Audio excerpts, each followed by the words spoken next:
একটা সময় বাজারের ধারণা ছিল যে এক দরবেশ শেয়ার বাজার থেকে সব টাকা নিয়ে যায়, এখন তো দরবেশ বন্দি, তাহলে এখন টাকা কই যাচ্ছে? ধন্যবাদ। দেখেন, বিষয়টা হলো যে এখন তো সেই সরকারও নাই, ম্যানিপুলেটররাও নাই, এবং সেই চেয়ারম্যানও নাই বেসিকের। সো এখন কেন বাজার উঠছে না, বাজার ঠিক হচ্ছে না কেন? আজকে কেন বাজারে কনফিডেন্সের একেবারে তলানিতে চলে গেছে, যেখানে বিনিয়োগকারীরা, বিশ্বের সকল বিনিয়োগকারী কিন্তু শাই হয়, একটু লাজুক হয়। যখনই একটা ড্রপ পড়ে পুঁজিবাজারে, তখন সেইটা রিফ্লেকশনটা সেই বিনিয়োগকারীদের উপরে যায়।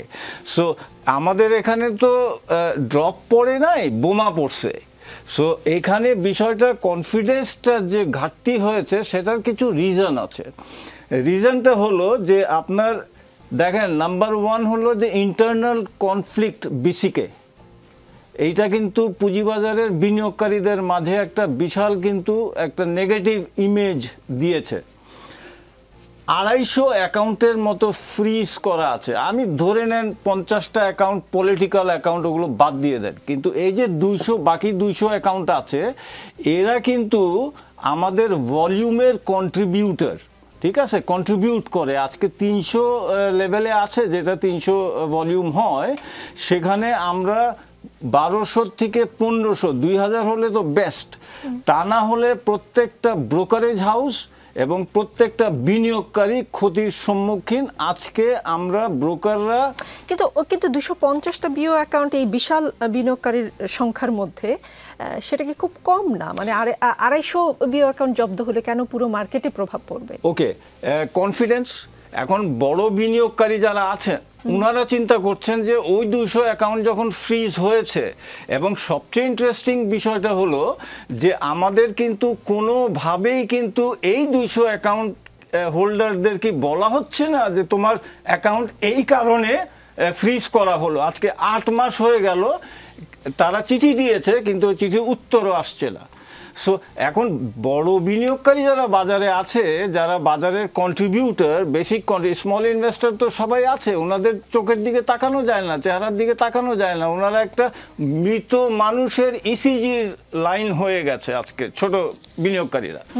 সো ওনারা চিন্তা করেন যে এদের যখন অ্যাকাউন্ট ফ্রিজ হয়েছে, আমারটাও হইতে পারে যে কোনো দিন।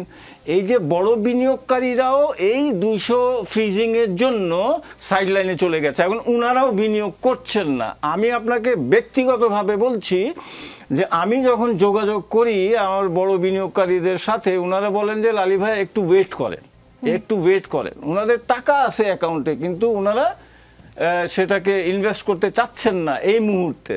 কনফিডেন্সের এমন এক পর্যায়ে চলে গেছে। তৃতীয়ত আসেন, কোনো ডেভেলপমেন্ট কাজ এই 8 মাসে কিন্তু বেসিক করতে পারে নাই, যে কারণেই হোক। কিন্তু সংস্কার করার জন্যই তো সংস্কার কমিটি বসা আছে। আপনি জিজ্ঞেস করেন, আজকে 8 মাস ধরে ওনারা 2টা জিনিসের সংস্কার দিয়েছেন, একটা হলো আইপিও, আর একটা হলো মার্জিন রুল। তো সেই মিউচুয়াল ফান্ডও আছে। সো সেই জন্য থ্যাংক ইউ। সেই জন্য আপনি দেখেন যে সেই যে মার্জিন রুলের যে ওনারা যে প্রস্তাবনা দিয়েছেন, ওনারা তো অথরিটি না চেঞ্জ করার, বাট ওনারা প্রস্তাবনা দিয়েছেন বেসিকের কাছে। কিন্তু সেই প্রস্তাবনাও কিন্তু আমি একমত না, মানে ম্যাক্সিমামটা আমি একমত, কিন্তু কয়েকটা জিনিস যেগুলো বেশি ক্ষতিকর বাজারের জন্য, সেই জায়গায় ওনারা ঠিকমতো আমার মনে হয় প্রস্তাবনাটা দেন না, আমার মতে। এটা আমার ব্যক্তিগত মতামত। ইনকোয়ারি কমিটি, 8 মাস ধরে আমরা কি দেখলাম? শুধু inquiry committee, inquiry committee, inquiry committee, ঠিক আছে। এখানে একটা বিশাল মানুষের মনে কিন্তু একটা নেগেটিভ ইমেজ গেছে। আপনি দেখেন ফাইন রিজিম, যেটা 8 মাস ধরে আমরা দেখে আসছি যে 1000 কোটি টাকা ফাইন হয়েছে এই 8 মাসে।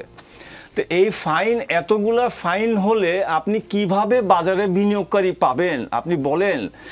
আপনি ধরেন 2% শেয়ার এক ব্যক্তি কিনেছে, সে বিক্রি করে নাই, কিন্তু ওই শেয়ারটা ওইভাবেই আছে, সেই স্ট্র্যাটেজিক ইনভেস্টমেন্ট করেছে। হয়তো কোনো সময় আমি কোনো কোম্পানিতে হব, ডাইরেক্টর হব, সেই জন্য উনি 2% শেয়ার কিনেছেন, কিন্তু উনি সেল করেন নাই। আজ অবধি উনার অ্যাকাউন্টে সেই শেয়ারগুলো আছে, উনাকে 1 লাখ টাকা ফাইন করে দিয়েছে। আচ্ছা, আপনি দেখেন, আরেকটা এক্সাম্পল দেই, তাহলে আপনি বুঝতে পারবেন। বাজারটা হলো বেচা কেনার একটা প্ল্যাটফর্ম। আমি কিনবো, আমি বেচবো, ঠিক আছে। সো 1 লাখ শেয়ার একজন কিনলেন এবং বেচলেন, ওনাকেও 1 লাখ টাকা ফাইন। তার মানে জরিমানা, মানে পেনাল্টি, বিও অ্যাকাউন্ট জব্দ, ফ্লোর প্রাইস উঠিয়ে দেওয়া সহ আরও কিছু যে পদক্ষেপগুলো নেওয়া হয়েছে তাতে করে বিনিয়োগকারীদের আস্থা কমে গেছে।